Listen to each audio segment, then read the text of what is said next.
د سپیشلی خدای په نامه محترمو میلمنو، درنو استادانو، قدرمنو محصلینو، لیکوالانو، شاعرانو او د ادب مینوالو، السلام علیکم ورحمت الله وبرکاتو. کتاب یوازې د پاڼو مجموعه نه ده، دا د انسان د فکر، احساس او تجربې لاره ده. کتاب زموږ د ذهنونو څراغ دی، زموږ د روحونو غذا ده او زموږ د ملت راتلونکی بنسټ دی. که ملتونه لوستل پرېږدي فکر مري، خو کله چې لوستل یو عادت شي، پرمختګ د یوې ورځې واټن اخلي. نن ورځ موږ دلته د یو داسې اثر د مخکتنې لپاره راټول شوي یو چې د پښتو ادب په نړۍ کې یو نوې بڼه، یو نوې فضا او یو فکري عمق رامنځته کوي. ګرانو حاضرینو، ناول یوازې د کیسې نوم نه دی، دا د انسان د روح د تجربو انعکاس دی. کله چې یو لیکوال د زرګونو کلونو د انسان د فکر، سیاست او احساساتو ترمنځ په یو ناول کې رانغاړي، دا پخپله یو فکري انقلاب دی. سوی تاج موږ ته دا راښیي چې انسان څومره د قدرت د تاج تر شا منډې وهي، خو د ژوند تر ټولو دروند تاج، د وجدان او مینې تاج، څومره وخت له یاده باسي. دا ناول موږ د دې پوښتنې مخې ته دروي چې آیا انسان د تاج لپاره پیدا شوی که تاج د انسان لپاره جوړ شوی دی؟ دا پوښتنه ښایي د سوی تاج فلسفي بنسټ وي او همدا د دې اثر ژورتیا ده چې هر لوستونکی پکې خپل ځان ویني. رښتیا هم د لیکوال کلم هغه وخت ژوندی وي چې د زرګونو کلونو احساس، درد، عشق او حماسه په یو داستان کې راټول کړي. او دا کار زموږ محترم لیکوال ښاغلی عبدالستار سادات صاحب په خپل ناول سوی تاج کې په بریالیتوب سره ترسره کړی دی. دا ناول د 2000 کلونو پخوانۍ زمانې کیسه ده، د پاچاهیو، قبیلو، احساساتو او د انسان د تلپاتې جدوجهد کیسه. خو که موږ ښه ځیر شو، دا یوازې د تیر وخت کیسه نه، بلکې دا زموږ د نننۍ ورځې د انسان د ننه جګړه ده. د عشق او قدرت ترمنځ تضاد، د فکر احساس ترمنځ ټکر او د انسان د ازادۍ تلپاتی ارمان. په سوی تاج کې موږ کلاسیزم ښکلا، د ریالیزم حقیقت، د جادویي ریالیزم رنګ او د توري کومیډۍ خوږه خندا وینو.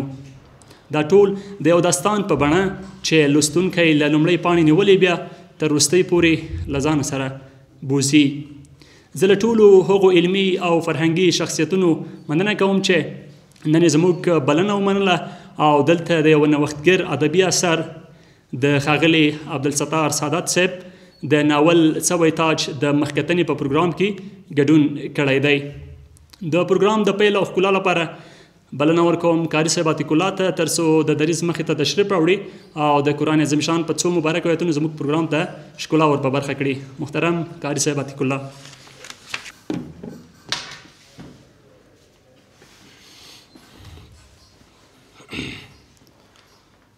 أعوذ بالله من الشيطان الرجيم. بسم الله الرحمن الرحيم. فلا أقسم بمواقع النجوم وإنه لقسم لو تعلمون عظيم. إنه لقرآن كريم في كتاب مكنون لا يمسه إلا المطهرون تنزيل من رب العالمين. بسم الله الرحمن الرحيم. فلا أقسم بمواقع النجوم وإنه لقسم لو تعلمون وإنه لقسم لو تعلمون عظيم وإنه لقرآن كريم في كتاب مكنون لا يمسه إلا المطهرون تنزيل من رب العالمين أفبهذا الحديث أنتم مدهنون صدق الله العلي العظيم. محترم قاري صاحب عتیق الله څخه نړۍ مننه چې د قرآن کریم په مبارکو ایتونو سره زموږ پروګرام ته ښکلا ور په برخه کړه. درنو ګډونوالو د هر اثر پیژندنه د هغې د درک لومړی دروازه ده.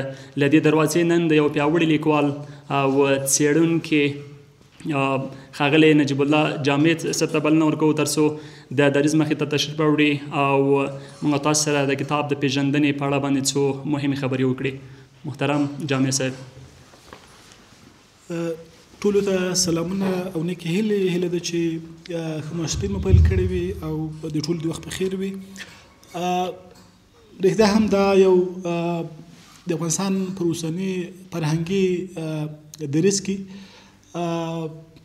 یو نوښتګر ګام ده او یو درنه هڅه ده چې موږ په پښتني ټولنه کې او پر پښتو ادبیاتو کې او په لویه کې د افغانستان د فرهنګي کور لاړخه د افغانستان د تاریخ او په لویه کې د بشري تاریخ پر یوه داسې تاریخي دوره باندې خبرې کوو چې هم دین ورپورې تړلی ده، هم سیاست، هم د ټولنې اخلاقیات، هم د ټولنې معنویات، هم ارزښتونه، هم پرګنې، هم ولسي فرهنګي ادبي تاریخي اقتصادي جوړښتونه او هم په ټولنه باندې ټول هغه اغیزمن قوتونه چې د یو هیواد تاریخ، تمدن، نسل او کهول راتلونکي ماضي یا د هغه وخت پیښې او چارې په راتلونکي انسانانو باندې اغیز لري.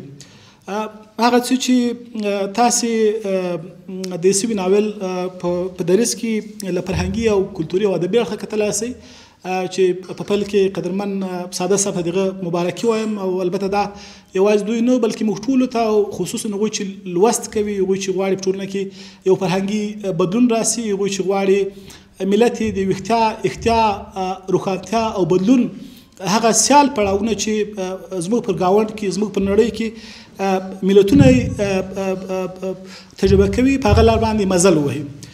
که څه هم زموږ پیړۍ شرایط امکانات وسایل اختیار او فکري شاید به له هغه وخت څخه تغیر وي. مثلا موږ به نن په ګاونډ کې د افغانستان پر شمال ختیځ ګاونډ کې له چین سره واقع یو چې نږدې پیاوړی تمدن لري او اوس د فرسونک توغندوی په زمانه کې ده. موږ به مثلا په سیمه کې له څلورو پیاوړو هستوي ځواکونو سره دغه یو چې د نړۍ له اوو هستوي ځواکونو څخه زموږ پر ګاونډ کې دي. موږ به مثلا له داسې یو سیمه نړۍ کې واقع یو چې نن د چټ جی بي ټي یا د مصنوعي هوښتیا او فهم او پوهې زمانه ده چې له انسانانو څخه کار اخلي او انساني ټولنې ته که پراخ ظرفیت ورکوي ول د انساني ټولنې وړتیاوې هم د محدودیت سیوری پرې غوړوي. هغه ناول چې البته هغه کتاب چې هغه ناول چې قدرمن ساده صاحب لیکلی ده که څه ما پرون ډېر ناوخته وفیرل او بیا مې ناوخته مطالعه هم کو نږدې 6 بجو نه تر 1 بجې د شپې 1 بجې 2 دقیقې او بیا سهار هم یوه تن نه دا و چې کله هر څه چې تاسو لولئ ښه لیکوالان یا د فرهنګي ویښتیا سرلاري هغوی دي چې تاسو ته په فرهنګي او علمي اثر کې دا توم نه درکړي، دا درک درکړي، دا ادرس درکړي او دا لاره درته پرانیزي چې تاسو له خپلې کیسې فکر او هغه څه چې تاسو ته وړاندې کوي په دې مزل کې ستاسو د خپل فکري اخذ او برداشت پر اساس باندې ملګري کړي. نو زه په دې باور یم چې دغه کتابونه یا دغسې ناول او دغسې ادبي او فرهنګي هڅې په افغاني ټولنه کې او په پښتو ادبیاتو کې ورته خاص تشه ده او ورته ډېره اړتیا ده. زه ډېر وخت وایم چې تاریخ البته تاریخ موده نه ده، کله کله ځوانان وایي چې نو په دې 15 کلن تاریخ کې داسې چې تاسو بیا هم د مقدسو باورونو توګه زموږ پر مخ باندې یا زموږ ته د حل لارو په توګه وړاندې کوي. باور دا ده چې که موږ زموږ نسل پرون د نن په رڼا کې نور ګوري او د نن له فکرو څخه د سبا لپاره د ویښې ملتونو په توګه باندې همدا نن حل لارې او د واقعیتونو پر اساس باندې فرضیې او هڅې ونه کړي، نو موږ به هم د سبا په درجونو کې همدا نن محکوم یو او راتلونکي نسلونه به په وړاندې به موږ محکوم یو. بل غټ باز چې د کتاب د روایت له ژبې څخه ده، هغه د کتاب روانه ژبه ده یا د ناول روانه ژبه ده. دغه ناول البته په لوی کې تاریخي پس منظر به ډېر زیات وي او کاش کې موږ د تاریخ ټول استادانو د قدرمن ساده صاحب په توګه باندې دا وجاهت او دا ظرفیت او دا ورته موږ ټول ولرو چې د تاریخ هغه روایت چې موږ په روان نسو ولا یا یو روان متن چې زموږ په ټولنه کې او حتی زموږ د زده کړیالانو لپاره او زموږ د روشنفکر قشر لپاره به ممکن تکرار شوی وي. کاش کې د تاریخ له همدغه تکراري روایت څخه هغه د ناول په روایت باندې هم ښکلی کړو. ګټه به دا وي چې دا به د ټولنې په عام روایت کې پاتې شي، د ټولنې ټولې پرګنې به ترې خبرې شي، اغیزه به ډېره وي، له تاریخ څخه به د خبرتیا بحثونه ډېر شي. یعنې کوم دا اوس هم بښتنه وکړو چې مثلا امیر شیر علي خان ولې له کابل څخه مزار ته لاړ، یا دا پوښتنه وکړو چې امیر محمد یعقوب خان ولې تر د تاریخ په دغه شرمونکي دریځ کې پاتې شو، یا شاه شجاع ولې د قدرت لپاره ومنله چې له انګریزانو سره داسې معامله وکړي، یا وزیر محمد اکبر خان د یو ځوان کرکټر په توګه د افغان انګریز په درېیم اوله جګړه کې څنګه د تاریخ یو غټ لوری د افغانستان د قبیلویت سیاست او ملي تدبیر د مشرانو الله تعالی خان لوګري او عبدالله خان اڅکزي په مهارت باندې رهبري کو، یا که موږ مثلا د میوند حماسه او هلته د افغاني د توري د شتنګ ترڅنګ د افغاني تدبیر انګازې پرې پلټنه وکړو، نو قطعا به تاسې په همدغه سوي تاج کې 2000 کاله وړاندې د زرتښتیانو ټولنیز جوړښت، کلتوري ویش او په عین حال کې ټولنیز واقعیتونه درګرځي. د تاریخ یو غټ روایت دا ده، لکه څنګه چې ډاکټر مبارک علي د البته د یو نوښتګر تاریخ په توګه وایي چې تاسې راتلونکي نسلونو ته داسې یو څه وړاندې کړئ چې هغه د زموږ د عام اصلاح پر اساس باندې تاریخ د تکرار سبب نه شي. 15 کاله مخکې یو د ایرانیانو یو کتابونو یو ونیز بحث و، زه هم ورلم، ما له ورنه پوښتنه وکړه چې تاسو انقلاب شوی دی، تاسو څومره کتابونه لیکلي؟ وایي موږ 3,60,000 عنوانه کتابونه لیکلي. 3,60,000 کتابونه یعنی چاپ شوي کتابونه، 3,60,000 عنوانه کتاب. ښه موږ په خپل فرهنګي کور په خپل پښتني ټولنه کې دا ټول غلور او تاریخ چلور سم کړي، نو دغه کتابونه دغه تشه ډکوي. افسوس دی یو فرهنګي بنسټ په توګه باندې په پښتني ټولنه کې او په افغاني دریځ کې د همدغه تش د ډکولو یو دریځ ده. موږ باید نه یوازې سوی تاج ووایو بلکې بیا یې تر څو بیا چاپ شي او دغه ذهنیت چې سوی تاج د نن نسل ته د فرعوني تاریخي او تمدني هندارې پر اساس ورکوي، دا باید خپل درک او فهم پر اساس باندې وایو. زموږ غټ هدف باید وایو چې افغانستان ملي ګټې زموږ د ولس د فکر ورکول. مثلا په همدې سوی تاج کې یو ځای وایو چې کله چې غونډه نیول کېږي چې کښتي څنګه له منځه یوسو، څوک وایي چې هنور یا هنور هغه حکومتي مالیه باید معاف شي، څوک وایي چې اشا هغه مذهبي مالیه باید معاف شي. دلته دریم نظر د نښتار پر اساس چې یو داسې څوک دی چې نه په قدرت کې په ټوله معنا ده، نه له قدرت لوېدلی ده، ولې له ولس سره اړیکه لري. هغه وایي چې زموږ تر ټولو غټ درد چې ده هغه زموږ ګناه نه ده، هغه زموږ فقر ده. زموږ اسلامي باور هم دا ده چې فقر کفر ده، او ابن خلدون هم وایي چې د ولس اقتصادي ماتې د ولسونو اقتصادي ماتې تمدنونه راپرځوي او حکومتونه خو د تمدنونو په دوام کې ډېر کم دي. مثلا که تاسو د 1448 کال د استرالیا تړون ګورئ، هدف دا و چې هغه یو تمدن ته بیرته له یوې اوږدې تورې دولت څخه هویت ورکړي. هدف دا و چې د امپراتوریو په سرحدونو کې جګړې د ملتونو حاکمیتونو د ثبات او اقتصادي غوټو او نږدې مشترکات پر اساس باندې ختم کړي. سوی تاج د همدغه نړیوال نظم پر اساس باندې، د همدغه فرهنګي یون پر اساس باندې، د همدغه فرهنګي تنوع پر اساس باندې، د همدغه ادبي کلتوري احتیا پر اساس باندې، د همدغه ټولنیزو اړتیاو پر اساس باندې، د افغانستان د ملي ګټو د تعریف پر اساس باندې، زموږ د فرهنګي ښکلا د منلو پر اساس باندې، د فرهنګي کلتوري احتیا پر اساس باندې، او په ټولنه کې د روڼاندو ترمنځ د افغاني د یو ملي محور او نوښتګر محور پر اساس باندې د یو څه د رامنځته کولو لپاره یو ادبي تاریخي او نوښتګر پیل ده. نو خدای وکړي چې ما خبرې ودې شوې نه. البته دا کتاب داسې چې 300 مخه ده. ما غوښتل چې لکه زموږ یو استاد و هغه به بیا کله چې تفسیر درس به ورکول نو چې خپل تفسیر به ورسره نه و چې میز ته به ولاړ یا سټیج ته به ولاړ که به لس دقیقې هم چا ورته تفسیر را نه ور دی به تر هغو ولاړو ته تفسیر به راوړ بیا به خبرې شروع کولې. نو ما چې دا زما عادت دا دی چې کله کتاب وایم هغه ټول کتاب په کرښو باندې ولاړم. نو د استاد کتاب مې ډېر په کرښو ولاړل خو هدف دا و چې په دې کتاب په مخ باندې خبرې وشي ځکه محتوا یې ډېره غني ده نه ټول پکې ډېر پراخ ده کیسیز شکل هررخیزه ده. دلته که تاسو یو سیمه معرفي کوي سیمه په ټوله معنا معرفي کړې ده. د زرتښت مذهب دا چې مثلا لوګي مذهب څه وایي داسې لمبو مذهب څه وایي داسې مثلا د سکروټو مذهب څه وایي دا په ټوله معنا مطرح کړی. ښه اوستا پېژندنه ده ښه زرتښت پېژندنه دغه زمانې د شرایطو ښه پېژندنه ده دغه وخت د اقلیت ښه پېژندنه ده په هغه وخت د کلتور د بدلون ښه پېژندنه ده. ادبیات د ملت د روح ژبه ده. هر ناول هر کیسه د ټولنې د درد خوښۍ او تاریخ انځور دی. سوی تاج موږ ته یادونه کوي چې حتی 2000 کاله وړاندې هم انسان د عشق قدرت او حقیقت ترمنځ د تضاد په تله کې ولاړ و هماغسې لکه نن. دا ناول موږ ته دا درس راکوي چې زمان بدلیږي خو د انسان احساسات نه بدلیږي. ډیره مننه جامع صاحب کور مودان خوشحاله اوسئ. ستاسې خبرې د کتاب د پیژندنې په برخه کې خورا په زړه پورې وي او د دې اثر د فکري بنسټونو لپاره د درک لپاره خورا ګټورې وي. ادبیات هغه هنداره ده چې د ټولنې فکر درد او احساس پکې انځورېږي. د سوی تاج منځپانګه له فلسفې رښتینولۍ ډکه ده. د دې فلسفي او فکري اړخونو د تشریح لپاره راځئ د پوهې او ژورتیا څښتن د اریانا پوهنتون رئیس ښاغلی عبدالله ویدیال ته بلنه ورکوو تر څو د دریځ مخې ته تشریف راوړي او موږ تاسو ته خپله وینا ووایي. بسم الله الرحمن الرحیم. الحمد لأهله والصلاة على أهلها. محترمو مشرانو همزولو کشرانو د قلم خاوندانو د ادب او فرهنګ مینوالو ټولو ګډونوالو السلام علیکم ورحمت الله وبرکاتو.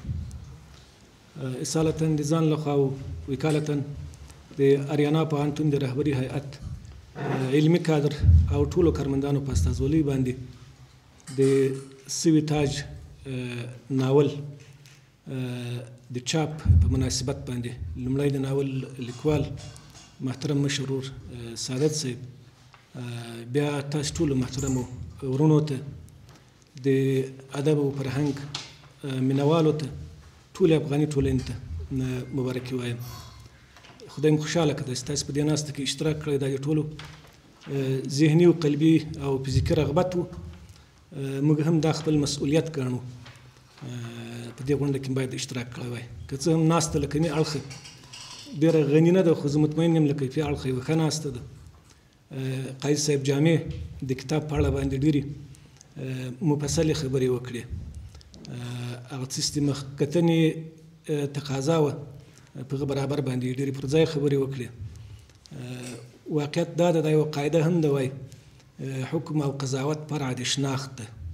اصل دا د سیار به یو شی پېژنې پېژندګلوي یا شناخت اصل ده. افلاطون وایي که غواړئ چې فیلسوف شئ نو فلسفه زده کړه فلسفي علم زده کړه او که غواړئ چې فلسفه رد کړئ نو فیلسوف شئ. هغه هم دا خبره کوي دا قاعده تاییدوي که غواړئ چې فلسفه رد کړئ نو فیلسوف شئ. یعنې تر هغوی ردولی نه شي څو فیلسوف نه شي فلسفه ردولی نه شي. نو زه به د کتاب په اړه باندې یا د کتاب د محتوا او د منځپانګې په اړه باندې څه نه وایم خو د کتاب د لیکوال په اړه باندې محترم مشرور سعادت صاحب زه پیژنم. هغه یو متفاوت لیکوال ده. د هغه سبک د هغه استعداد د هغه وړتیا د هغه ذهن او ذکاوت هغه له ډېرو متفاوت د احترام وړ سړی ده.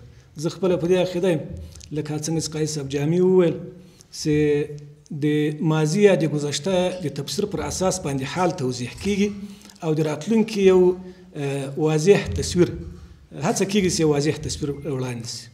زه وایم دغه د کتاب د محتوا منطق او دیالکتیک او اصول به په دې برخه کې ډېر په زړه پورې او مینوالو خو به مطالعه کړی دا به ټول مطالعه کوي انشاءالله. دا به سعادت صاحب نه وایم چې دا یو مبتکر لیکوال ده نوښتګر نه. زه وایم دا یو خلاق سعادت صاحب کې خلاقیت موجود ده، یو ابتکار ده، یو خلاقیت ده.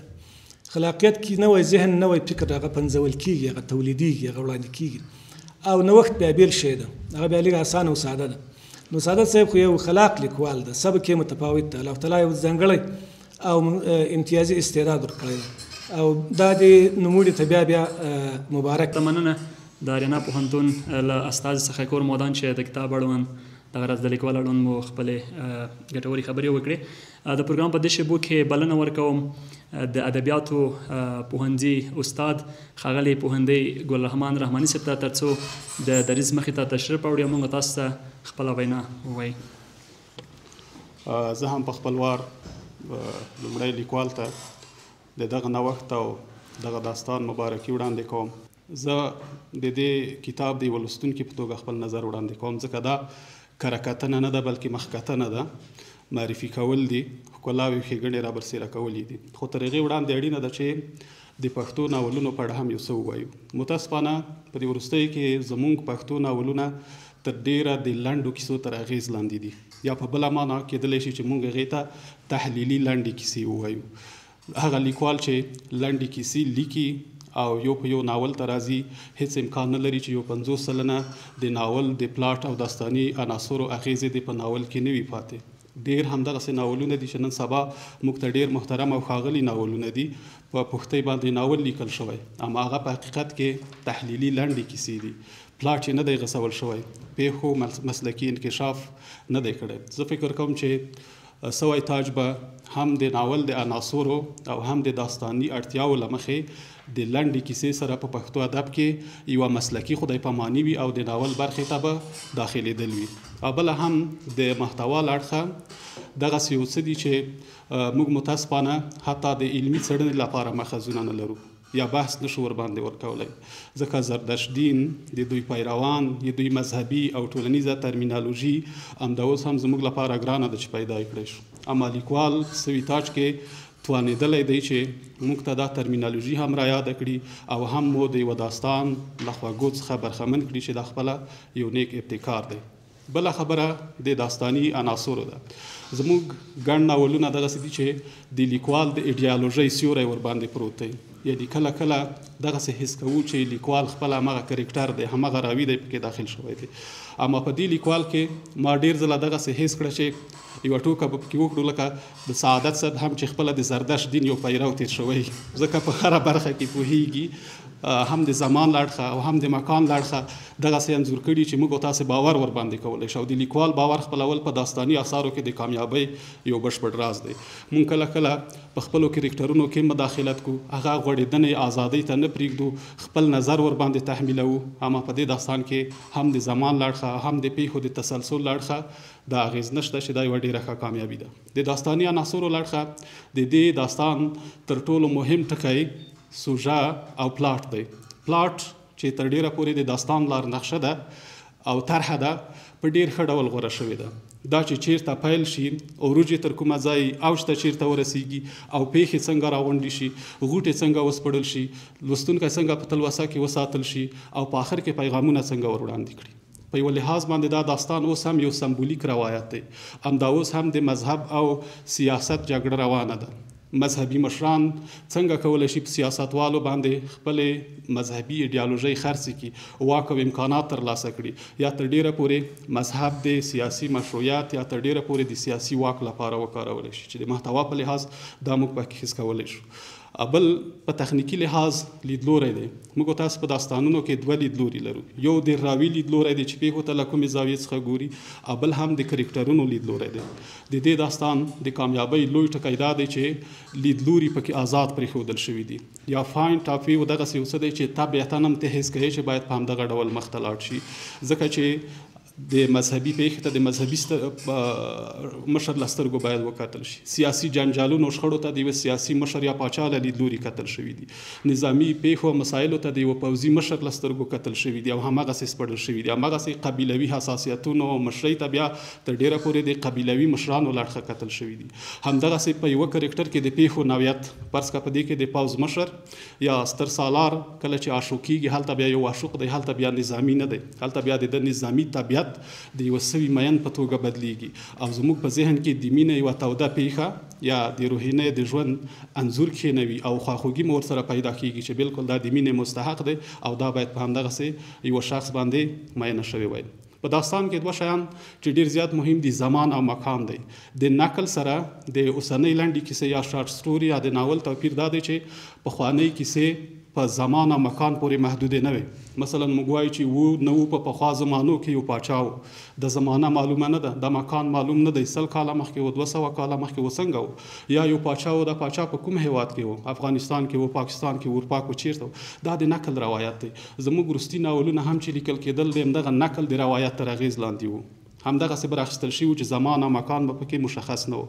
اما په سوي تاج کې موږ د دغه هیواد ځمکه او اراضي او جغرافیه سره د دې چې 2000 کاله مخکې تیر شوي دي په ذهن کې مو مجسم کیږي. د یوه هیواد نقشه مو ذهن ته راغلی ده چې ممکن دا هیواد په دې ډول و، د دې قبیلوي مشري جغرافیه او واکمني شاید په دې ډول و. نو دا د مکان بشپړ تصویر دی چې زموږ په ذهن کې کینی. همدغسې د زمان لاړخه هم چې په دې ناول کې وګورو، یعنی ممکن د 50 کالونو یا د 100 کالونو یا یوې پیړۍ په شاوخوا کې د زمانې په بر کې نیولی وي. په دغه کالونو کې چې کرکټرونه څنګه لویږي، بدلونونه راځي، باید د یوه منطقي انکشاف له مخې یا د داستاني انکشاف له مخې وده وکړي چې په دې کې هم کرکټرونه په ښه ډول راغلي دي. او لیکوال د کرکټرونو په اړه مخکې له مخکې ډېر ښه شناخت لري. کیدای شي تاسې له نومونو څخه راونیسئ. دلته ټول دغسې نومونه دي چې موږ ورسره ناشنا یو، 2-3 ځله یې لولو، بیا یې تلفظ د کوو، بیا یې لوستلی شو او بیا مو په ذهن کې کینی. همدغسې د دوی جامې، لباس او کړه یا د دوی د بېلابېلو مذهبي طریقو پیژندنه چې دا د ناول هغه تعلیمي او تاریخي اړخ دی چې موږ یې وړاندې کولی شو او په ذهن کې مو کینی. بل په ناولونو کې مهمه خبر دا ده چې هغه سمبولیک روایتونه یا هغه سمبولیکې نښې یا ځایناستې چې په اوس زمانه کې دي، همغه شیبه یې ورسره پرتله کولی شو او وړلی شو. بل مهم ټکی چې په ناول کې ډیر زیات مهم دی، مکالمه ده. دا ناول تر ډیره پورې د لیکوال یا د راوي له سترګو نه دی وړاندې شوی. ډېرې پېښې داسې دي چې په ډېرو برجسته او غوره مکالمو باندې مخ ته تللي دي او دا مکالمې تر دې حده اسانه او ساده دي که چېرته یو فلم جوړونکی یا سناریو جوړونکی راپاڅېږي، شاید په ډېر کم زحمت سره دغه مکالمې او صحنې وتراشي، یو غوره تاریخي او فرهنګي سریال ته یې وړاندې کړلی شي. علت یې دا دی چې لیکوال د داستاني مکالمو سره ډېر ښه مسلکي چلند کړی او په ښه انداز یې وړاندې کړي دي. او وروستی خبره چې زه راځم پایلې ته راځم. په وروستیو شیبو کې کله کله دغسې حس کېږي چې شاید لیکوال یو څه ورسره تنګ شوی، پیښې دغسې عاجلې راغونډې شوي یا وړاندې شوي دي، یا کله کله چې پایلې ته هم راځي یا شهزاده چې کله راځي، ولیعهد چې کله راځي واکمني نیسي، د دې نه وړاندې د پوځ د مشر وژل کېدل یا د همکارانو وژل کېدل یا په ماڼۍ کې د اور پیښه یو څه فلمي شوې ده، یو څه داستاني شوې ده، یا دغسې حس کېږي چې لیکوال غواړي نور کیسه پای ته ورسوي، راټوله یې کړي او غوټې په خپل لاس راوسپړي چې دلته یو څه مصنوي کېږي دا پیښې. ښه ده چې دا هم یو څه طبیعي والي ته نورې هم پرېښودل شوي وای، یو څه منطقي پای ته رسېدلی وای. موږ خو ذهنا هم دا وایو چې له پاچا څخه وروسته واک د ولیعهد یا حق د ولیعهد چې واک ته ورسیږي، اما هغه لارې چې ورته راغلې یا کله چې د اور په لمبو کې ځینې مشران سوځل کېږي، ورکېږي، یا کله چې خپله مذهبي مشر په اور کې د لمبو خوراک کېږي، یو څه د تصور خلاف یې موږ تاسو ته طبیعي نه ښکارېږي چې نه، یو څه باید په دود کې په لمبو کې دا پیښه نه وای تېره شوې، را روښانه وای او لوستونکی د قناعت تر بریده یو څه نور هم رسېدلی وای، لا به ډېر بهتره راغلی و. او د ناول د نوم په اړه چې تر ټولو ډېر زیات مهم دی، تلوسه لري، بیړه لري، عجله لري، او تر ټولو مهم دا چې زړه راښکون لري. او سوی تاج په حقیقت کې په اوسنۍ نړۍ کې د واک او د قدرت لنډ مهالوالی سمبولوي، وړاندې کوي، ځکه چې تاجونه واکونه سوځي، تلپاتې نه دي، دایم نه دي. دا یې واکمنانو ته پیغام دی چې لږ تر لږه د واک او ګدۍ پر مهال ولس هېر نه کړي، د ولس غوښتنو ته پام وکړي، درناوی ورته وکړي، او تر ډېره پورې هغه تاج چې د دوی په سر ایښودل شوی دی باید د دوی د سرتېرو په لاس نه بلکې د ولس په لاس کې وي، ولس یې په سر ورکېږدي او ولس د دوی د تاجونو ساتنه وکړي. نو زه سعادت صاحب ته مبارکي وایم او ځوانانو ته مې سپارښتنه دا ده چې دا ناول ولولي او لږ تر لږه د زمانې د تاریخ او د چلند سره ځان اشنا کړي. ټولو ته د مبارکي ډېره زیاته مننه. د رحماني صاحب له خبرو ښکاري چې موږ د یو ناول د محتوا خبره کوو، دا یوازې د الفاظو جوړښت نه وي بلکې د فکر، احساس او د لیکوال د نړۍ یو انځور وي. د سوی تاج د محتوا په اړه باندې د نظر څرګندولو د ښاغلي پوهنځی ګل رحمان رحماني صاحب څخه نړۍ مننه. بیا هم مننه رحماني صاحب ستاسې خبرې د کتاب د محتوا په اړه ژور، دقیق او الهام بخښونکې وې. اوس راځو د نننۍ غونډې تر ټولو مهمې شیبې ته. هغه څوک چې دا فکري اثر یې له تصور نه حقیقت ته راوست، د خیال نړۍ یې د ژبې په قالب کې واچوله او موږ ته یې د فکر یو نوی لید را په برخه کړ. هر کتاب د خپل لیکوال د زړه یوه ټوټه ده. د لیکوال قلم هغه وسیلې ته ورته دی چې د ناپوهۍ پر وړاندې جګړه کوي. د سوی تاج لیکوال، ادیب، مفکر او د پښتو معاصر ناول لیکنې یو نوښتګر نوم ښاغلی عبدالستار سادات.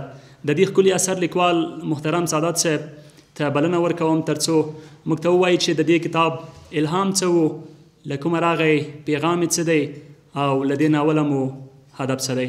ښاغلی سادات صاحب. السلام علیکم ورحمت الله. بسم الله الرحمن الرحیم. تاسو ټول ته ښه راغلاست وایم. په داسې شیبو کې، په داسې وخت کې دغه شمېر راټولېدل په داسې یو مناسبت د خپله معنا لري. او ما د جامع صاحب او د رحماني صاحب خبرې په غور واورېدلې، ځکه دواړو ناول لوستی و. د ویدیال صاحب خبرې مې هم واورېدلې. هغه کې نو هغه خپل منطق لري. دا داستان یو نزاکت لري چې کله نشریږي بیا په ده باندې کره کتنه کېږي یا نقد کېږي یا مخکتنې مجلس وي. داستان موضوع افشا کېږي بیا وروسته نور لوستونکو ته لږ ذره سختېږي، مخکې له مخکې غوټې ورته خلاصي. نو موږ چل کړی، ویدیال صاحب هم جګ که هېڅ خبر نه وي که نه. جامع صاحب هم ښه قصه هغه نه کړه، ډېره واضح نه کړه. او رحماني صاحب هم دغه د ناول موضوع اول ځل چې مطرح شوه ما په ذهن کې، البته ما مخکې هم کیسې لیکلې لنډې په سوشل میډیا کې وخت نه وخت نشرولې، خو داسې یو ذوقي مسله وه راته. ما ته غضنفر صاحب یو ځل وویل چې که ته د دولت د تیورۍ په اړه یو اثر ولیکې، یو کتاب ولیکې. البته د کتاب ناول مفکوره یې دې نه لږ ذره مخکې وه، مخکې هم راته ځینو دوستانو ویلي. نو ما غضنفر صاحب ته څه ونه ویل، خو دفتر کې مې مشوره وکړه. هغه خبره دا سوه چې ښه دا خو به ولیکو، اما څوک به یې ولولي، ځکه دغه د اثارو لیکل یا د کتابونو لیکل د سړي نه وخت هم اخلي او اسانه کار نه دی. دا ناول ما دې لپاره ډېر ریسرچ وکړ، یو علمي او تحقیقي اثر لپاره خو بیا ډېر خولې تویول پکار. نو ما ویل څوک به یې ولولي. هغه موږ سره همیشه دا خبره وه چې البته نورو ملتونو کې هم همداسې وو. یو وخت کې په انګلستان کې همداسې د اثارو د کتابونو لوست ډېر کم شو، د تیاتر و دا شیان راوتل، شکسپیر دي و دا خلک وو. هغوی د ډرامو ته چې خبره راوایستله، دا په یو فرهنګ بدله شوه او زښت ډېر ستر ستر پیغامونه، غټ غټ مسایل چې نه تنها د انګلستان، د اروپا او حتی د ډېرو زیاتو لرې هېوادونو تر لرې ختیځه پورې اثرات درلودل. ولې یو قالب یې ورته پیدا کړ چې خلکو علاقهمندي ورسره درلودله. نو هر څه شی چې یو جذابیت کشش پیدا کوي، لکه هند کې یا په غرب کې ځینې ډېر مهم مسایل دوی سینما ته راوړي. دلیل یې دا دی چې سینما یې ډېر پرمختګ کړی. هغه فورم کې چې یو څه ورشي خلک یې ګوري. په افغانستان کې د اخر وختو کې البته موږ د سینما او ځینې نور هغو کې هغه محدودیتونه لرو. ناول خلک زیات لولي او د ځوان نسل خصوصا ډېر لولي. ما دا خبرې وې دي ما په ذهن کې چې ما دا باید په یو مقاله کې لیکلی وی او بل څه شي کې مې کړی وی، خو زه دې نتیجې ته ورسېدلم چې همدغه فکر که زه په یو داستان کې راوړم څنګه وي. د دنیا کې د ناول یا د داستاني ادبیاتو دوه درې ډولونه دي. یو داسې دي چې د وخت تېرولو لپاره یا د خوند اخیستو لپاره داستانونه ډېر لیکل کېږي. اکثره د پولیسي ناولونه همدغسې وي چې پیغام پانګه یې دومره ډېره زیاته جدي نه وي، خو خلک په ډېرې عمیقې تلوسه کې ساتي. کېدای شي یو چا باندې تاثر دومره وي چې په ژوند یا ورځنیو چارو کې یو څوک لږ ذره محتاط کړي، یعنې هر وخت یو څه پېښېدی شي، خو داسې یو ستر پیغام نه لري. نو اوس که چېرته تاسې مثلا د امیره شیري ناولونه کتلي، د ایرانی لیکوال دی، د ایران د شاه په وخت کې تېر شوی، تر 90 ډېر زیات اثار لري، خو د ایران په ټولنه کې خلک جدي نه نیسي. یعنې که تاسې اوس ورشئ امیره شیري پوښتنه په ایران کې وکړئ، خلک یې نه پېژنئ. زه امیره شیري ځکه پېژنم، نه پوهېږم تاسې که څوک دا تجربه ما سره لرئ. په تېر امارت کې د سینما نه وه او فلم هیڅ نه و، اوس خو لا لږ د موبایل سکرین دی، نو دا شیان ټول بند سوي. موږ ډېر زیات ناولونه کتل. هغه وخت کې د امیره شیري، پرویز قاضي سعید، لږ ذره داستایوفسکي، هغه هم البته ایراني ترجمې وې، چیخوف، دا په کرا ورکول کېدل. موږ هغه ډېر زیات لوستل. موږ فکر کوو چې دا د ایران تر ټولو غټ لیکوال دی، خو وروسته پوه شولو چې نه، مثلا صادق هدایت برعکس لږ اثار لري، خو په ایران کې ډېر زیات مطرح دی. داسې دته ورته ځینې نور کسان دي. یو همدغه شیوه بله دا ده چې داستان د یوې وسیلې په توګه استخدامیږي د ځینو پیغامونو د انتقال لپاره. دا یې دویمه خبره ده چې مثلا که موږ داسې ډېرې زیاتې غټې څېرې، غټ برانډونه پکې یاد کړو، لکه البر کامو د ابزردیزم د فلسفې بنسټ ایښودونکی دی، یا مثلا کافکا. البر کامو بیگانه په اثر کې هلته مرسو مرکزي کرکټر دی. که څوک د البر کامو په فلسفې باندې پوه نه شي، هغه اصلا هېڅ خوند نه ورکوي چې دا څه شی دی. یا که تاسې فسخه د کافکا وګورئ، نسخه هېڅ معنا نه لري. خو که چېرته تاسې د شخصیت هغه د داستان لیکونکي په افکارو باندې مسلط یې پې پوهېږئ، بیا هلته پوهېږئ چې دا داستان یوازې د یو ډېر زیات غټ پیغام لپاره استخدام شوی. یا د ځینو نورو لیکوالانو لکه د ساراماګو نوبل جایزه یې واخیستله د بلایندنس په نامه، یا د ړندښت داستان دی. په هغه کې کرکټرونه هېڅ نومونه نه لري. ډاکټر دی، ډاکټر ښځه، هغه سړی چې ړوند شو، پولیس، دغسې نومونه دي. یعنې هېڅ تاسې د کرکټر نوم نه شئ پیدا کولی. ځکه په ړندښت ناول کې چې نوبل جایزه یې واخیستله په ادبیاتو کې، هغه کې اصلا ړندښت په خپله یا بلایندنس مرکزي نقش درلوده. اشخاص پکې هېڅ مهم نه دي. نو ما د تاج سوي تاج په ناول کې یو پیغام درلوده، خو هڅه مې دا وکړه چې یو بالانس وکړم، یعنی هم حوادث او مسایل په دې شکل باندې وي چې لوستونکی داسې نه شي چې بوج سي پې باندې، او هغه خبره چې ما کړې ده هغه پرېږدي په نیمه لاره کې. او هم مې کرکټرونه، شخصیتونه دومره بارز نه کړل چې په آخر کې خلک همغه شخصیتو کرکټرو کې ورک شي، هغه د ما پیغام ته ورک شي. جامع صاحب ډېرو ښو مهمو اړخونو ته اشاره وکړله. چې ناول چا لوستی، د په خبرو باندې پوهېږي، چې لوستی نه وي لږ ذره به ورته ګونګې وي. همداسې د رحماني صاحب دغه د زمان مسله چې رحماني صاحب ویل دا داسې و لکه زردشته، رښتیا زه همداسې وم. ځکه اصلا دا زمان کې مزل ډېر زیات سخت دی. دا ساینس کې ډېر زیات د پسې ګرځي چې موږ څنګه وکړو د زمان ماشین جوړ کړو چې آیندې ته لاړ شو یا تېرې زمانې ته لاړ شو. دا پروردګار انسان ته ډېر زیات یو مفت او اسانه شی ورکړی، هغه تخیل دی. تخیل د زمان ماشین دی. ته کولی شي تېرې زمانې ته لاړ شي، کولی شي راتلونکي ته سفر پکې وکړي، خو اسانه نه دی. دغه د هومر د شاعرۍ په بنیاد باندې هالیوډ یو فلم جوړ کړی، ما 5-6 ځله کتلی، ډېر خوند راکوي. نه پوهېږم تاسې کې چا کتلی، د ټرای په نامه. اصلا هغه تراوا ده، خو دوی ټرای راخستی. د هالیوډ ډېر مشهورو څیرو پکې ګډون کړی، هغه تقریبا 5-6 جایزې اخیستې. هغه فلم چې شروع کېږي 2 لښکره مخامخ دي او دواړه د یونان لښکرونه دي. نو هغوی وایي چې موږ د یوې سیمې خلک یاستو، د یو ملک خلک یو، دغه مرګ و وینه به ولې سره تویو، راځئ یو کس د دواړو خواته نه ورراشي، هر څوک چې مات شو همغه جنګ بایللی مطابقت به کوي د ګټونکي د لښکر نه. نو دواړه موافقه کوي، د یو اړخ باندې غږ کوي، د هغه ځای نه ډېر یو غټ پهلوان راوځي، دا بل پاچا چې غږ کوي په خپل لښکر باندې، مرکزي کرکټر هرکلیز نومیږي چې غږ کوي، هغه نشته. نو هغه د دوی تر ټولو زړور جنګیالی دی. نو هلته ورته وایي چې دا را پیدا کړي، داسې ورځي یو هلک ورپسې ورلیږي، دا د خیمې نه راباسي.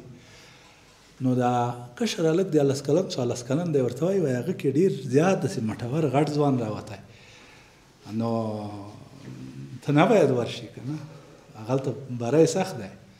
دا ورته وایي ته ډارېږي؟ وایي هو زه ډارېږم. نو دا مرکزي کرکټر دی ماشوم ته وایي تاریخ به تا په یاد ونه لري، تاریخ به تا هیر کړي، ته ډارېږي. هلته چې ورځي نو دا پاچا ډېر زیات پې په قهر وي. دا کرکټر د یونان د ډېر زیات یو مشهور غټ جنګیالي زوی وي او پاچا سره یې ډېر زیات ورانې کرکتې لري یو بل. نو داسې نیزې سره روانې دغه میدان ته پاچا غږ کوي چې تر اوسه چېرې وي، نو زه به تا مجازات کړم، سزا به درکړم. هغه ورته وایي چې ښه سزا چې راکوې جنګ ته خپله ورځه. بېرته تاویږي، هلته تاویږي، یو سپین ږیری دی، هغه پاچا ته هغه د دې اتل مخه نیسي چې ګوره د موږ غرور حیثیت په منځ کې دی، ته ورشه.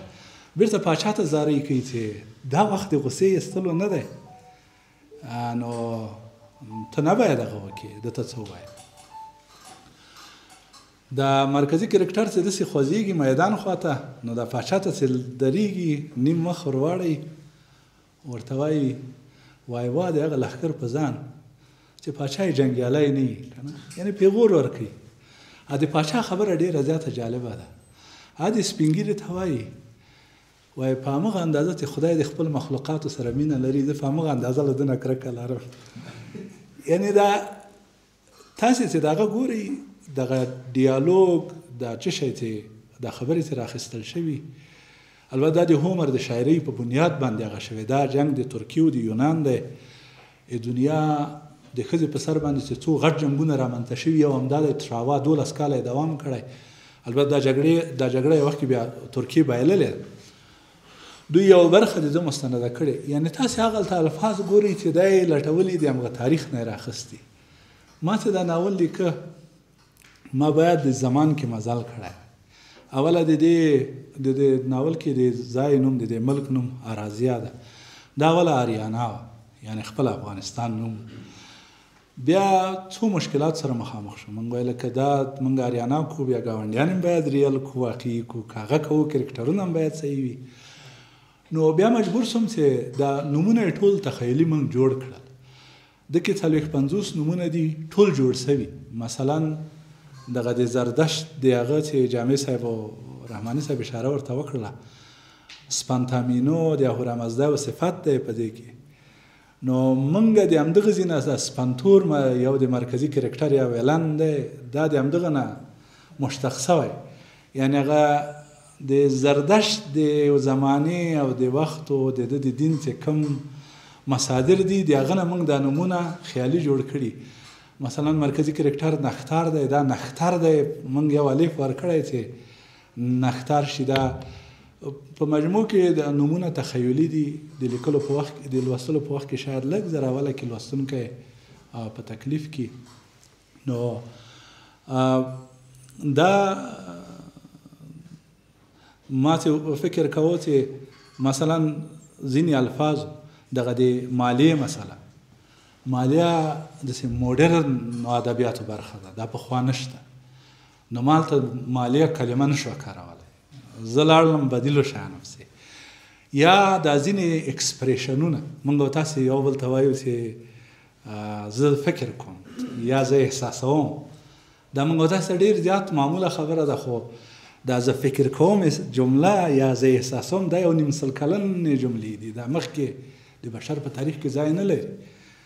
دا اکسپریشنونه موږ چې اوس ډېر اسانه کړي دي دا نو مال د فکر کوو چې ښه زه اوس چې ونه لیکم ونه وایم چې فکر کوم څه ووایم یا چې ووایم چې احساسوم دا څنګه هغه کړم.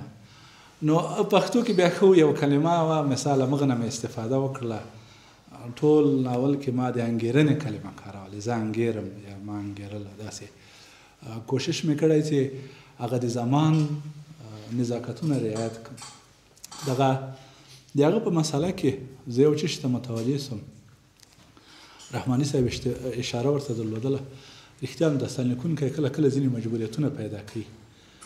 ما ته یو چا وویله چې دا داستان کې دغه یوه حادثه چې آخر کې کیږي که دغه مهم شخصیتونه دي دا حفظ شي او بل څه شي ته بیا ما ورته ویل چې نه دا خو داسې کېږي دا کرکټرونه غېږې در سره نیسي جنجال در سره کوي یا هغه چې یو شیوه سوه د خبرو ته د هغه بل رقم خبرې کوی نه شي که هغه کې مذهبي مشر مثال یو رقم ژبه لري ته به دا تر اخره حفظوي او یو ذهني حضور به لري د ناول د اول نه تر اخره پورې یا د پاچا شخصیت کرکټر سره کم دی.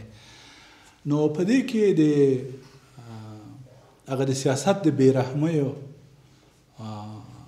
د هغو تصویر زما له نظره هغه فکر انتقال شوی تر ډېره چې ما هڅه کړې یا دغه داخلي جګړې چې شوي د عشق او د عقیدې ټکرونه دا د انسانانو په وجود کې دا په څه ډول راغلي یا مثال د زردشتیزم نه یا د هغه دین نه په هغه وخت کې د سوء استفادې یا په خپل منافعو کې دغسې ځینې پنځه شپږ پیغامونه د انتقال شوي ځکه ذهن کې مې ټول تیار جوړ و یوازې مې لیکل او ټوله ورځ به ورته ناست وم پروژې کې خوند هم کوه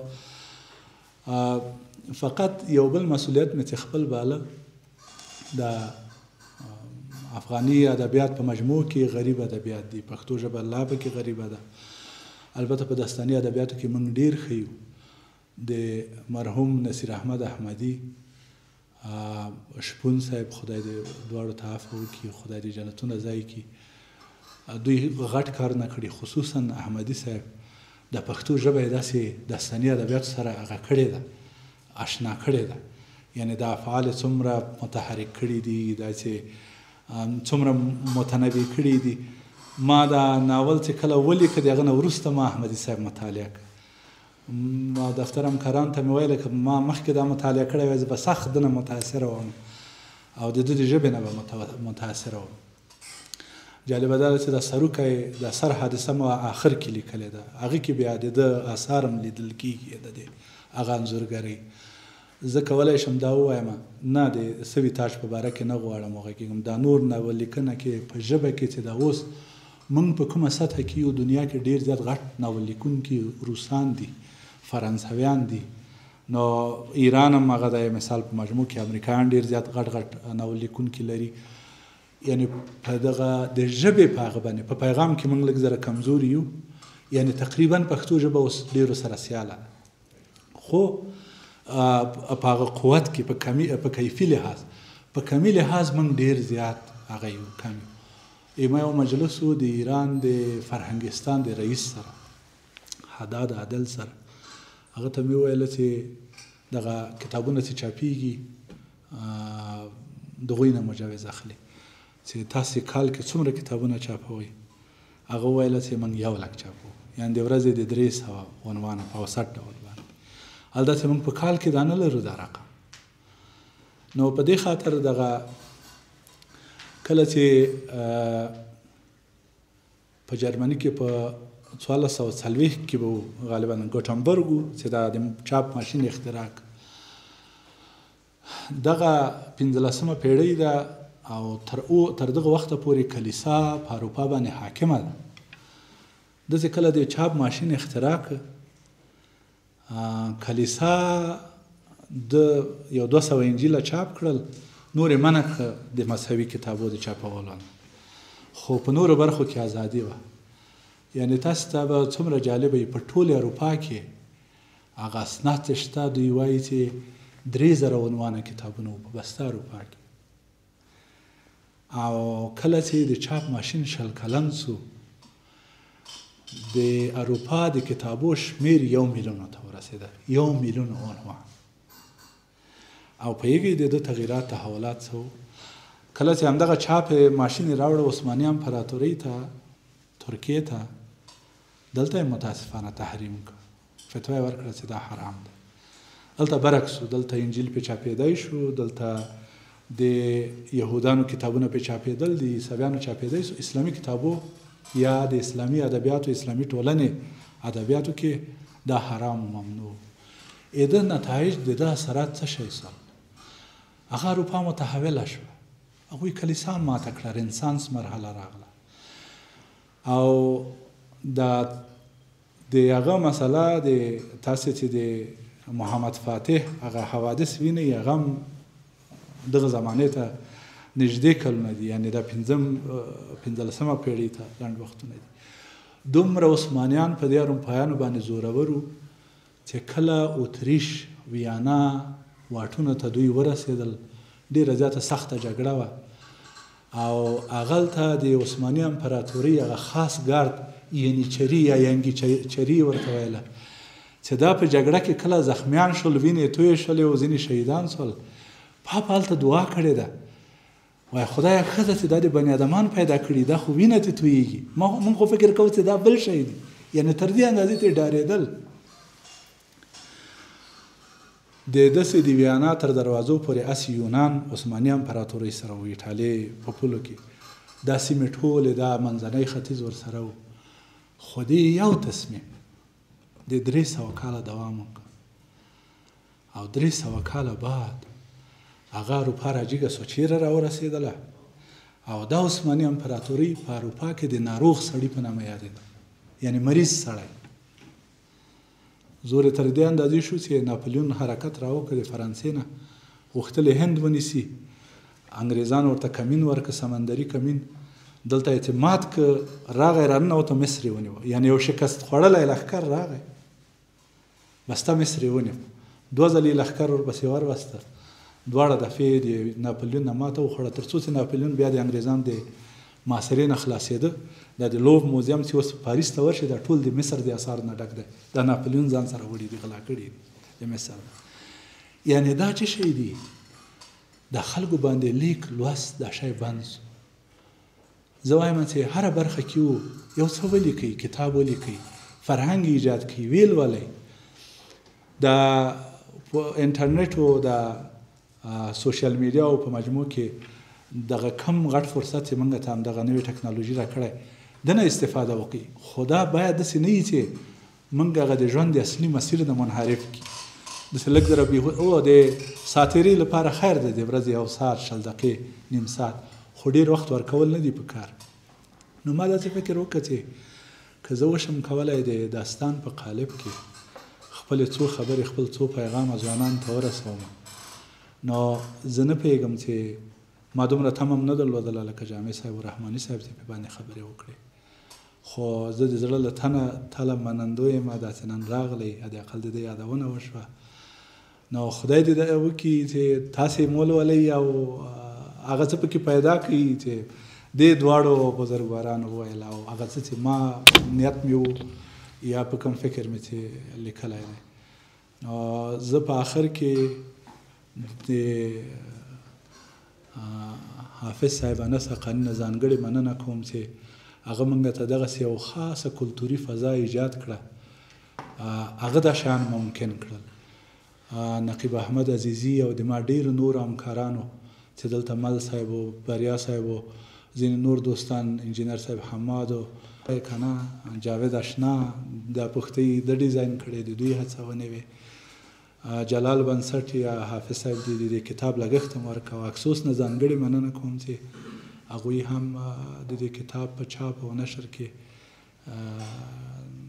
ډېر مرسته وکړه په ښه کیفیت او په ډېر ښه نیت باندې دا کار وکړه تاسو د حوصلې نه ډېره زیاته مننه چې زما دې خبرو ته غوږ ونیوه کور ودان په خیر اوسئ بهرني لیکوالان چې کلاسیک اثار پنځوي دوی د دغو اثارو په پنځولو کې مودې ته ډېره توجه کوي یعنې په ډېر وخت باندې لیکي ویکټور هوګو بېوزلان اثر تقریبا په 18 کاله موده کې لیکلی دی چې دا خورا ډېره موده ده دغه راز تولستوی سوله او جګړه چې نړیوال شاهکار دی او د روسیې پولې ماتې کړې دي، نورو هېوادونو تللی دي او تر اوسه یې هم مینوال مخ ته ډېرېدو دي.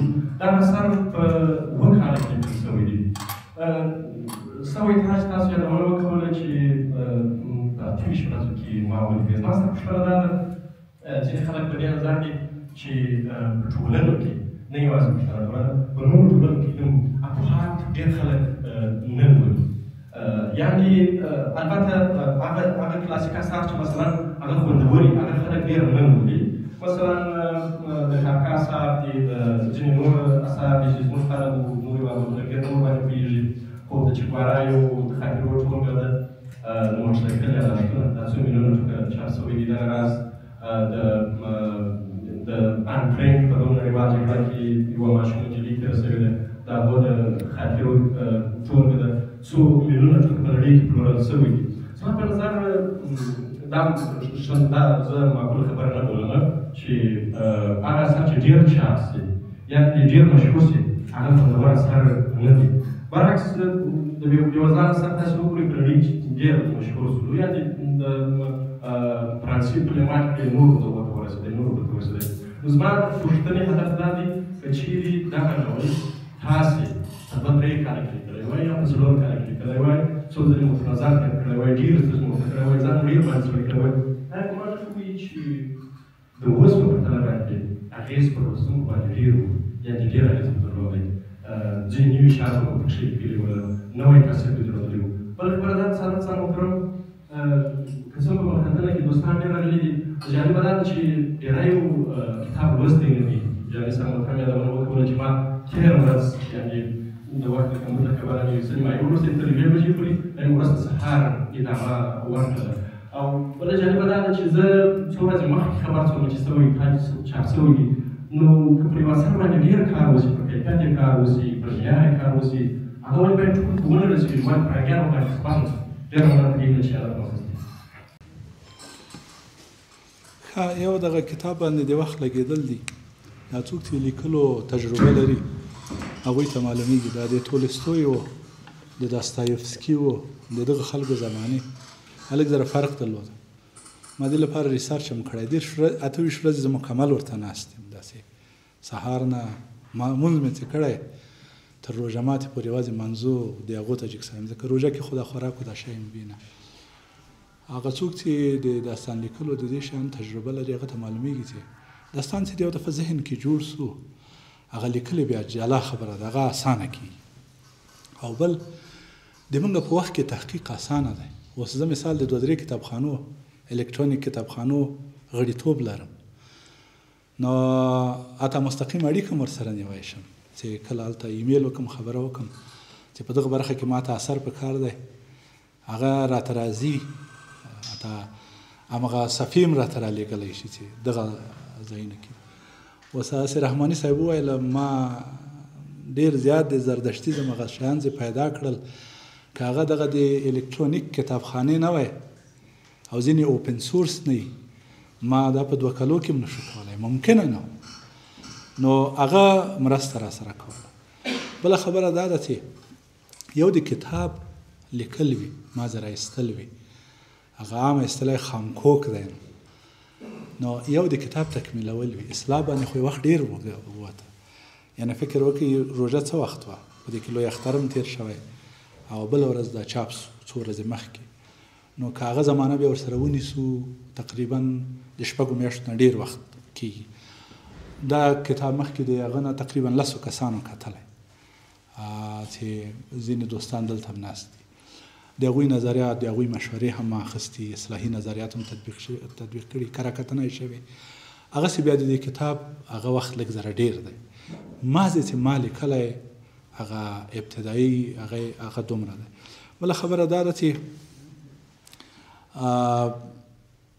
دغه خلک خبر نشول دا کتاب چې چاپ سو، سبا ته که بل سبا ته یو انټرنیټ بند سو، او هغه انټرنیټ بندېدلو چا چې پوسټونه هم کړي وو چا ونه لیدل، 3 ورځې نو هغه هم لږ زره تاثیر وکړه، ځکه دوستان خلک خبر سوي نه دي.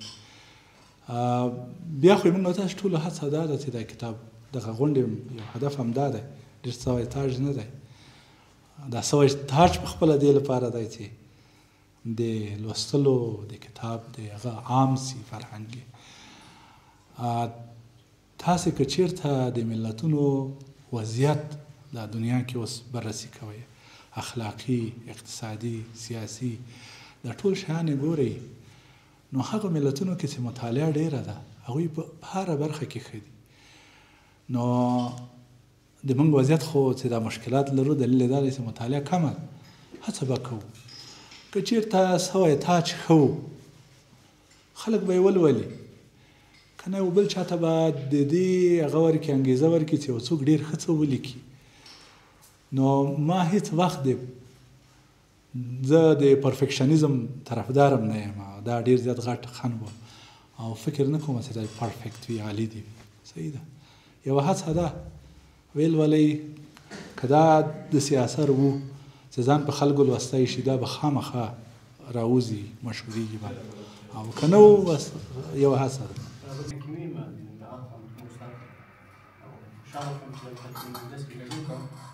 زما یوه پوښتنه دا ده،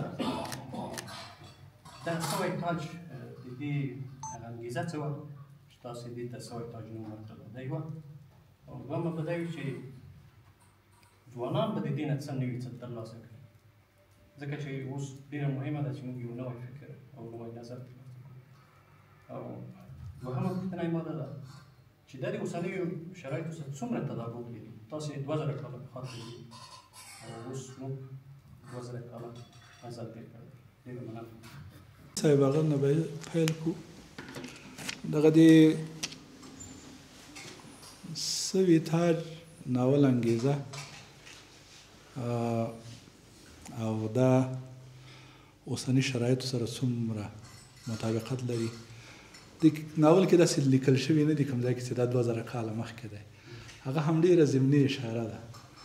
هغلته یو ځای کې یو کرکټر وایي چې یو معبد دی، هغه ښیي چې داسې وایي چې دا جاماسپا بل کړی. جاماسپا د زردشت تر ټولو هغه نږدې یوازینی یار دی چې لکه د عیسی علیه السلام او د دوی چې هلته حواریون وو دا یادېدل. جاماسپا داسې یو سړی خو په تنهایي باندې د زردشت دین ده ډېر شان کړی.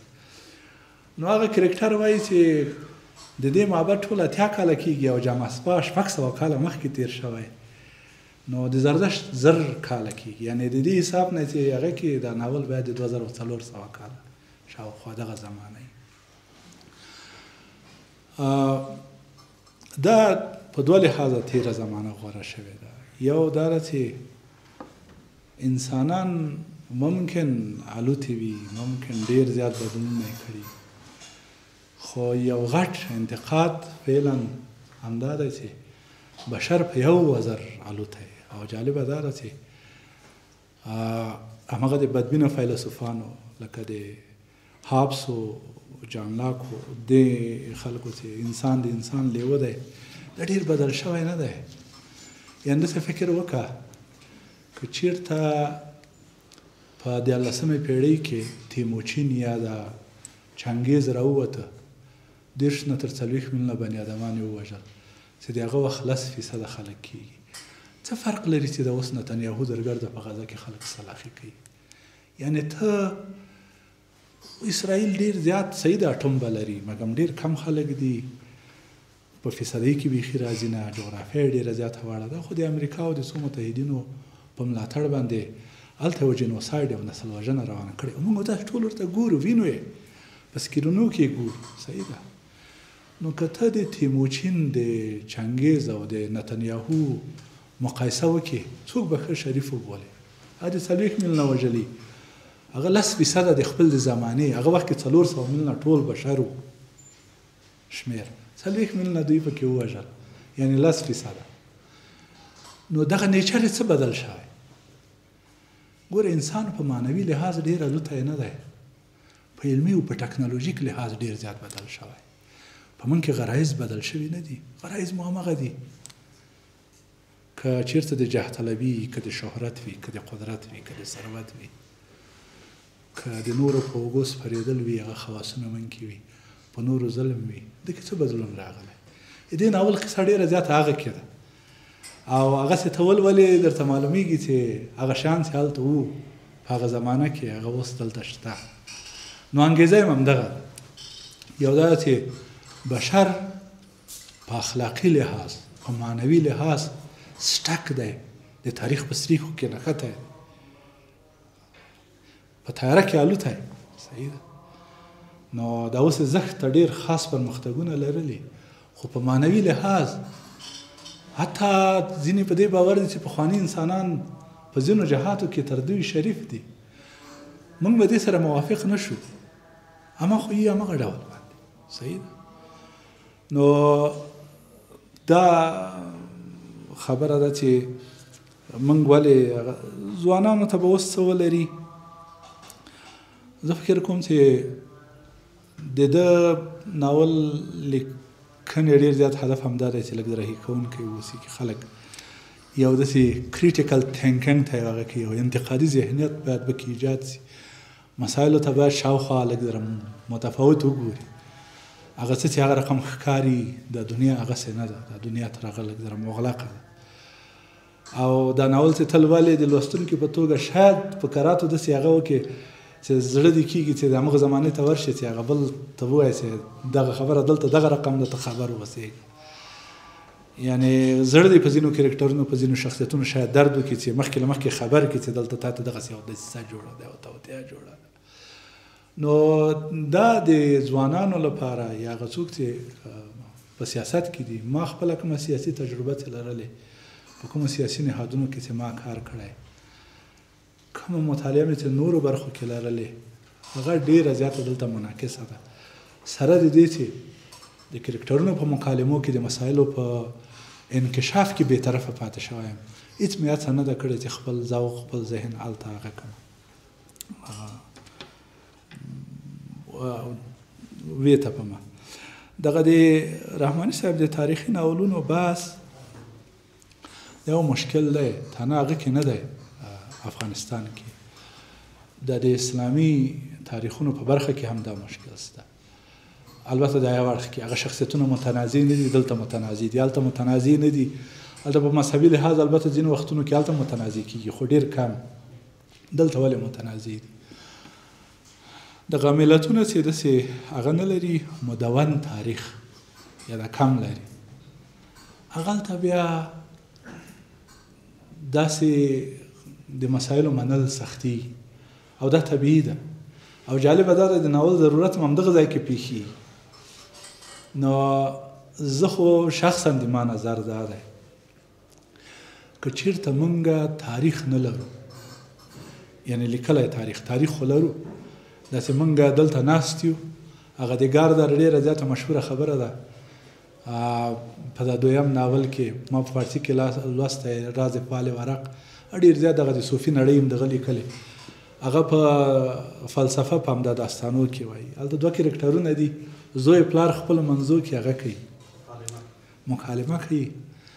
نو دا پلار زوی ته وایي زه فلانۍ جګړې کې وم وایي ته د ما په څنګ کې ما سره ګډ جنګېدلې د ژوندي پاتې کېدو لپاره. څومره معناداره خبره ده.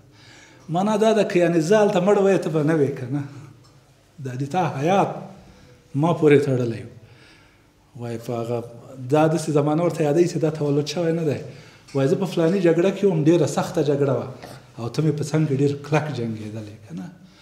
نو داسې موږ او تاسې دا اوس دلته ناست یو تر دې ځایه را رسېدلي یو. معنا دا ده چې موږ د چا اولاده یو هغوی په تاریخ کې پاتې شوي خو مدون ډېر شی نه دي راکړي. نو زه حتی په دې باور یم چې همدغه وخت کې د ناول ډېر ضرورت دی. ځکه که ته چاته لیکل تاریخ نشي ورکولی تاریخي تصور خو ورکوی شي. دا د منتقدینو بحث داسې دی کله کله داسې کې البته زه په دې باور نه یم زه د نقد سخت طرفدار یم. دا د چیخوف و دوی خو به منتقدینو ته داسې ډېر زیات بد الفاظ کارول که نه حتی د ادبیاتو سپږې یې ورته ویل څه شی ورته ویل. دا په دې خاطر ویل چې یو څوک دی یو څوک هېڅ کار نه کوي نشي کولی خو بل چاته منتظر چې څوک کار وکړي بس په هغه حمله وکړي. دا د هغه خبره دې وکړه د خوشحال خان. اوس موږ د خوشحال خان نه ډېر کم هغه لرو. د په شعر کې پیدا کوی شو دستارنامه کې پیدا کوی شو خو داسې خوشحال د زمانې نه یو څوک راغلی دا سړی په خپله زمانه کې درک کړی موږ به تاسو ته ډېر څه لیکلي خو نشته اوس خو به یو دا تصور ته ایجاد دی څه به یې کوې شاعري به یې لولې صحیح ده د دننه نه به دا مطالعه کوي چې دا څه رقم سړی او هغه محیط به یې پیدا کوي چې څه رقم بل دغه نه په ده باندې ناول لیکي دا خو ډېر غټ خدمت دی چې اوس ته چاته وایي تا سره غلطه محاسبه شوې دا ډېر هغه دی احمدي صاحب هم دغه د نیکه ناول چې لیکلی هلته یې دا مقدمه کې دا خبره لیکلې چې دغه مواردو ته زه ورغلم ما شی پیدا نه کړل دا رښتیا ده نو د ناولونو تاریخي ناولونو ګوره اصلي بنیادي ضرورت هغه د غني لیکلي تاریخ په نه موجودیت کې دی موږ ډېر ضرورت لرو او داسې ولې دلته شخصیتونه متنازع دي دا یو جلا بحث دی یعنی موږ هغه د نیشن سټیټ بحث کې دلته یو چې موږ د یو ملت په توګه دلته په ځینو عناصرو باندې اوس دا د ملت یو کلاسیک تعریف دی او یو نوی تعریف دی نوی تعریف ډېر زیات ساده دی مصادیق ماسانه دي خو بس یو هیواد سره معنوي او سیاسي رسمي اړیکه لرل دا هغه د یعنی هغه د ملت غړیتوب دی همدغه ملت دی خو که چېرته ته مثال اوس استرالیا ته ورځې 2-3 کاله بعد پاسپورټ درکوي درته ته د هغه ملت برخه یې خو په کلاسیکه ملت جوړونه کې بیا دلته دا فرق کوي عناصر یې فرق کوي اوس مثلا په هغه کې د کلاسیکې ملت جوړونې په عناصرو کې یو ډېر زیات مهم دغه شخصیتونه کرکټرونه دي دا تاریخي شخصیتونه داسې کله دا پروسه تکمیله شوې نه یا نور ورته لاس راواچوي خرابه یې کړي موږ په 45 کلن بحران کې ډېره بده صدمه ولیدله نو دا رښتیا متناقض کړي یو سړی به د تا ډېر زیات غټ شخصیت داسې کوي چې ډېر زیات یو بد سړي سره به یې په یو تله تلي تاکس العمل ښیي برعکس موږ کې دا انصاف نشته موږ هم د خپل یو بد سړی د یو بل چاښه سړي سره نه برابر وو زه فکر کوم تر هغه وخته پورې چې دا د ملت جوړونې پروسه په افغانستان کې اوس خو په اسلامي امارت کې پالیسي دا ده چې هلته د امت بحث دی د ملت او د دولت د سټیټ قصه لږ ذره متفاوته ده خو که هغه بحثو ته خلک ځي موږ باید اول هغه حل کړو بیا دا شیان په خپله حلیږي تر هغه وخته پورې به دا خبرې زغم